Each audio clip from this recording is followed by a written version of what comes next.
आज माझा अंघोळ करण्याचा टायमिंग बघून ना तुम्ही मला म्हणू शकतात की एवढ्या उशिरा कोण अंघोळ करतं, पण उशिरा अंघोळ करण्याचं कारण असं आहे की ना थोडी घराची साफसफाई केली त्यामुळेच उशीर झाला. आणि ना नंतर मी बघा ना हे मंगळसूत्र बघत होते की ह्या ड्रेसवर ना आता बिलकुलच सूट होत नाही आहे, पण म्हटलं असू द्या, थोडंसं ना स्किन केअर करून घ्यावं. मॉइश्चरायझर लावून घेतलं, सनस्क्रीम लावून घेतली आणि आता हे केस असे कितीही छान दिसत असले ना, पण गरमी एवढी आहे त्यामुळे ते काय वरतीच लटकवले जाणार आहे. आता दुपार तर अशी झाली होती आणि दुपारच्या वेळेस म्हणजे आता एक काम महत्त्वाचं होणार आहे, ते म्हणजे ना खिचडी भात बनवण्याचं. कारण की आमच्या मिस्टरांची नाईट शिफ्ट सुरू आहे, त्यामुळे काय तुम्हाला वाटेल सकाळी चपाती भाजी बनवली की नाही, सकाळी चपाती भाजी बनवून झाली, आता परत ना दुपारच्या वेळेस खिचडी भात माझ्या इथे ना नित्यनेमाने बनतो जेव्हा मिस्टरांची नाईट शिफ्ट असते.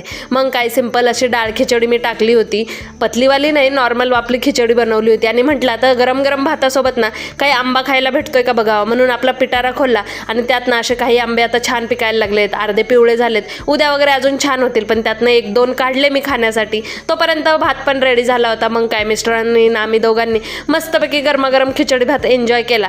गरम गरम खिचडी भात खाऊन झाला, पण त्यानंतर ना थंड असं ना लिंबू सरबत एन्जॉय केलं, कारण की ना गरमीची एवढी आहे, सारखं काहीतरी थंड पिवावं लागतंय.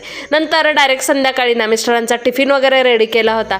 मग मिस्टरांना टाटा बाय बाय करून त्यांना ऑफिसला पाठवून दिलं आणि नंतर माझं एक काम राहिलं होतं, ते म्हणजे ना दळण करण्याचं. मग काय अंगणात बसून ना मी मस्तपैकी दळण केलं आणि संपवलं. असं काय आजचा दिवस. भेटूया उद्याच्या व्हिडिओमध्ये. बाय.